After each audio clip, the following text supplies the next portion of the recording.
तर मित्रांनो, सर्व पालख्या पंढरपूरला जातात, तर पंढरपूरची विठ्ठलाची पालखी ही आरणगावला का जाते? तर मित्रांनो, पंढरपूरची विठ्ठलाची पालखी ही आरणगावला संत सावतामाळी यांना भेटण्यासाठी जाते.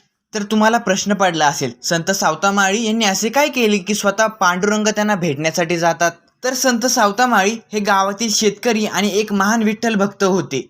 ते आपल्या शेतीची सेवा हीच ईश्वर सेवा मानत, त्यामुळे त्यांनी पंढरपूरच्या वारीला जाण्यापेक्षा कर्तव्य आणि विठ्ठल भक्ती या दोन्ही बाबींचा समतोल जपला. तर त्यांचा प्रसिद्ध अभंग आपल्या सर्वांनाच माहिती, कांदा मुळा भाजी अवघी विठाबाई माझी. याचा अर्थ असा, शेतीतील प्रत्येक कामात आणि प्रत्येक पिकामध्ये त्यांना विठ्ठलाचे दर्शन होत. तर मित्रांनो, वारकरी परंपरेनुसार महाराज सावतामाळी स्वतः पंढरपूरला कधीच गेले नाहीत, तर त्यांचा अखंड भक्तीने प्रसन्न होऊन भगवान विठ्ठल स्वतः त्यांना आरणगाव इथे भेटायला येत.